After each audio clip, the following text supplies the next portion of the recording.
자, 이번 시간에는 영상 규격을 만들 때 생각해 봐야 할 것 3가지에 대해서 말씀을 드리도록 하겠습니다. 프레임과 해상도와 포맷에 대해서 아주 기본적인 사항들을 말씀드릴 예정입니다. 우리가 이제 본격적으로 프리미어 편집 공부를 하기에 앞서서 저희가 짚고 넘어가야 할 기본 사항입니다. 자, 먼저는 프레임에 대해서 설명을 드리도록 하겠습니다. 자, 여러분 사진과 영상의 차이에 대해서 알고 계십니까? 자, 어떻게 여러분들은 알고 계세요? 보통 사진은 멈춰진 이미지로 알고 있고 영상은 움직이는 이미지로 알고 있는데요. 사실 사진도 멈춰있는 이미지고 영상도 멈춰있는 이미지입니다.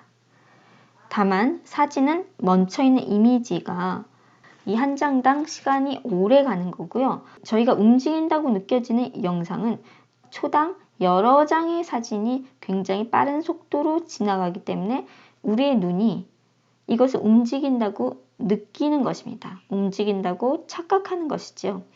보통 초당 30장이 지나가면은 초당 30장의 사진이 지나가면은 우리는 그것이 멈춰져 있는 사진이라고 인식하지 못합니다. 이것을 움직인다고 느낍니다. 그래서 이 영상에서 이 한 장의 사진을 프레임이라고 합니다. 한 장의 사진을 프레임이라고 합니다. 이게 바로 프레임입니다. 자, 그래서 우리는 영상을 만들 때 물어보죠. 프레임 퍼 세컨이 뭐냐고. 프레임 퍼 세컨이 뭐냐고. 즉, 초당 프레임 수가 몇 장짜리 영상이냐고 물어봅니다. 보통 TV 영상이나 우리가 흔하게 작업하는 영상은 초당 30프레임 퍼 세컨, 30fps 영상을 보통 흔하게 작업을 합니다. 초당 프레임 수가 많아진다면 영상을 훨씬 부드럽게 움직인다고 느껴지고요. 초당 프레임 수가 적다면 이 영상이 우리는 끊긴다고 느껴집니다. 가장 우리가 일반적으로 작업하게 되실 초당 30프레임 퍼 세컨의 영상을 설명드리겠습니다. 초당 30프레임의 영상은 뭐라고요? 초당 30장의 사진이 지나가는 영상, 초당 30프레임이 지나가는 영상을 얘기를 합니다. 근데 우리가 프리미어에서 영상 그 프레임을 설정을 할 때요. 29.97 프레임 퍼 세컨 영상도 보시게 되실 것입니다. 자, 사실은 30프레임 영상이나 29.97 영상이나 같습니다. 29.97 영상은 컴퓨터 과학자들이 계산을 한 건데요. 이제 초당 30프레임 영상이 좀 오래되면은 한 초당 0.03개 정도가 이게 자꾸 모자르는 현상이 일어난다고 해서 정확히 초당 29.97 프레임 퍼 세컨이다 라고 얘기하는 것입니다. 근데 사실 보여지는 것은 거의 같습니다.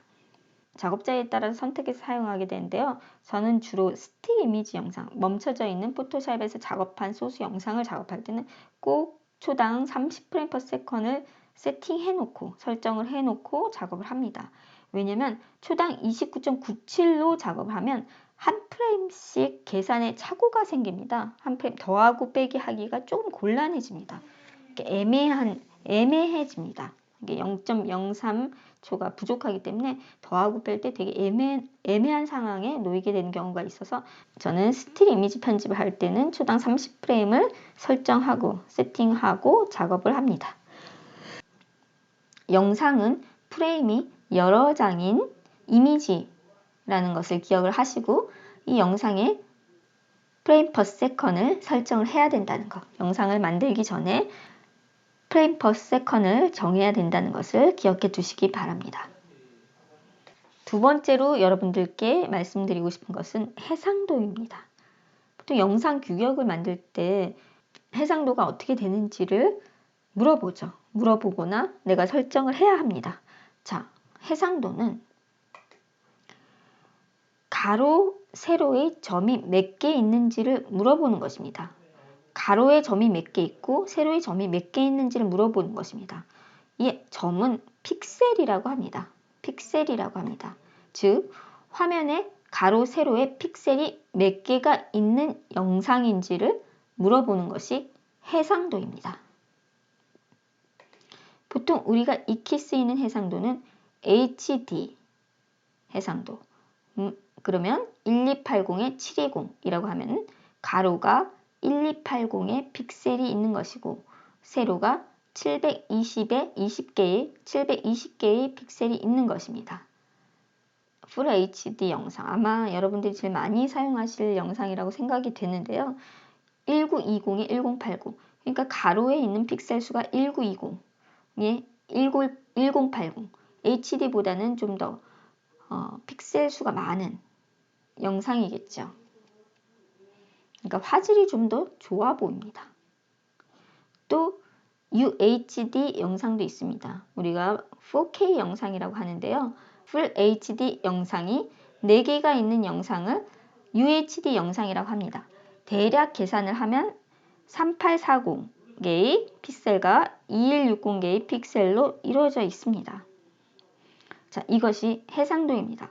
우리가 만약에 컴퓨터 연습을 하실 때 프리미어 편집 연습을 하실 때 저는 SD급으로 SD급 즉 픽셀이 1000이 넘지 않는 SD급으로 작업을 하라고 요구할 때 많이 있습니다. 아마 중간고사도 SD급으로 작업을 하라고 이렇게 말씀드릴 것입니다. 뭐 720, 480이나 640, 480, 640, 360 영상으로 만들라고 제시를 하시면 그것은 이렇게 1000이 넘어가지 않기 때문에 SD급 영상입니다. 해상도가 SD급 영상입니다.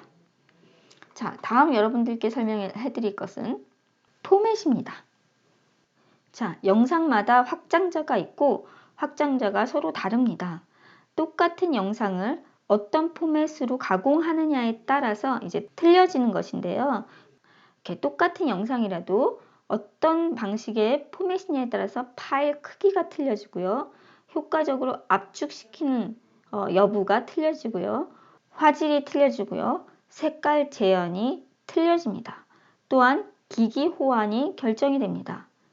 어떤 포맷을 사용하느냐에 따라서 이것들이 이제 결정이 됩니다.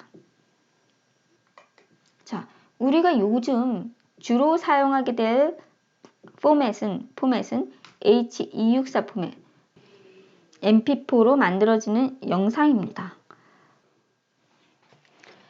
이 MP4 파일, H264 포맷의 영상은 인터넷 환경에서 굉장히 적합한 포맷 형식으로 PC나 맥이나 모바일에서 호환이 가능한 영상 포맷 방식입니다. 우리는 주로 H264 포맷을 사용하게 되실 것입니다. 자, 여기까지 영상 규격을 만들 때 우리가 생각해 봐야 할 것 3가지 기본 사항을 정리하였습니다.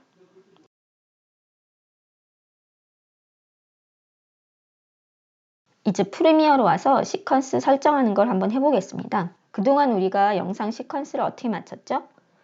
필요한 영상 소스 한 장을 갖다가 이제 드래그를 해서 시퀀스를 맞췄죠. 이 시퀀스 한 장, JPG 한 장 파일, 뭐 영상이어도 뭐 MP4 파일이어도 상관없고요. 이 선택한 파일의 사이즈가 1920에 1080에 가로 세로 픽셀 종횡비가 1.0일 경우 이렇게 드래그를 하면은 여기가 지금 맞추기 해서 보면은 이게 시퀀스 사이즈가 딱 맞았죠. 이 영상 규격이라는 이 시퀀스의 설정을 보기 위해서는 상단에 시퀀스 설정에 가보시면 이제 아까 JPG 소스 파일과 똑같은 1920에 1.80의 정사각 픽셀 종횡비 1.0 이거에 대해서는 좀 이따 다시 설명드리겠습니다. 이렇게 만들었죠. 초당 30프레임에 뭐 이렇게 사용 조정이 있고요. 근데 우리가 이렇게 시퀀스를 임의로 설정해야 될 때가 있습니다. 예를 들어서 소스 사이즈보다 시퀀스를 더 적게 만들면은 소스를 축소해서 줌아웃 효과 낼 수 있기 때문입니다. 그래서 시퀀스 설정하는 것을 방법을 아셔야 되는데요. 자, 보시면은 파일에 가셔서 새로 만들기에서 시퀀스를 클릭하겠습니다.